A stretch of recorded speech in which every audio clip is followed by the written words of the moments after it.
రాష్ట్ర ప్రభుత్వం నూతనంగా మద్యం టెండర్లు తీసి మరి నిన్నటి రోజున అట్టి టెండర్లో దుకాణం వచ్చిన వాళ్ళు మరి ప్రారంభించుకోవడం కూడా జరిగింది. ఏదైతే ప్రభుత్వాలు మరి మద్యం పాలసీ మీదనే వచ్చే ఆదాయంతోనే ప్రభుత్వాలు నడపాలనుకోవడం సిగ్గుచేటు. మరి క్రమేపీ మద్యపానంపై నియంత్రణ విధించి రాను రాను ఆ మద్యం అమ్మకాలు అనేటివి తగ్గించుకుంటూ క్రమేపీ మద్యపాన నిషేధం వైపు పోవలసిన ప్రభుత్వాలు ఆ మద్యం మీదనే ప్రభుత్వాలు నడపడం కోసం ఆధారపడి ఉన్నాయి. మరి ఏదైతే ఆ మద్యం షాపుల టెండర్లు గడువు ముగియక ముందుకే మరి అడ్వాన్స్ల పేరుట మరి ఫీజులు గత ప్రభుత్వం 2 లక్షలు పెడితే ఈ ప్రభుత్వం 3 లక్షలు పెట్టి అంటే పోటీ పడి గత ప్రభుత్వాలకు ఈ ప్రభుత్వం పోటీ పడి మద్యం మీద ఆదాయం కోసం మరి ప్రయత్నాలు చేస్తున్నాయి తప్ప ఆ మద్యాల షాపులు మరి నిబంధనల ప్రకారం నడుస్తున్నాయా, వాటికి అనుబంధంగా ఉన్న ఆ పర్మిట్ రూములు నిబంధనల ప్రకారం నడుస్తున్నాయా అనేది చూడడం లేదు.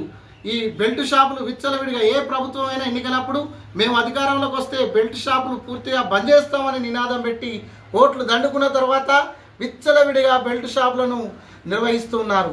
ఒక రకంగా ఈ మద్యం షాపుల నుండి బెల్ట్ షాపులకు ఎలాంటి మద్యం సరఫరా కాకూడదు అనే నిబంధన ఉన్నా మరి నిమ్మకు నీరెత్తినట్టు ప్రొవిజన్ ఎక్సైజ్ శాఖ కానీ మరి పోలీస్ శాఖ కానీ మరి చూస్తూ ఉన్నాయి.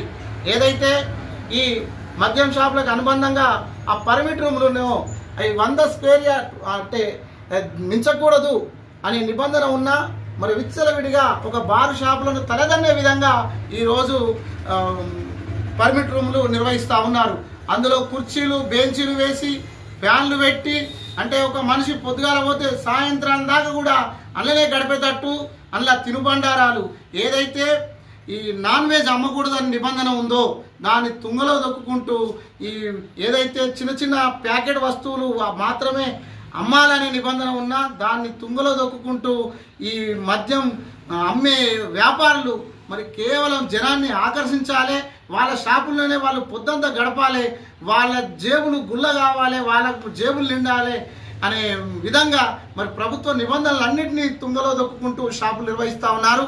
మేము ఈ 2-3 రోజుల్లో మరి దీనిపై పూర్తిగా ఏ షాపులు నిబంధనల విరుద్ధంగా నడుస్తున్నాయో వాటన్నిటి మీద కూడా జిల్లా కలెక్టర్కు ప్రొవిజనల్ ఎక్సైజ్ సూపరింటెండెంట్ గారికి మరి ఫిర్యాదు చేస్తాం. ఏదైతే ప్రభుత్వ నిబంధనలు ఉన్నాయో ఆ నిబంధనల ప్రకారం వ్యాపారాలు చేసుకోవాలని చెప్పి సందర్భంగా మేము హెచ్చరిస్తా ఉన్నాం.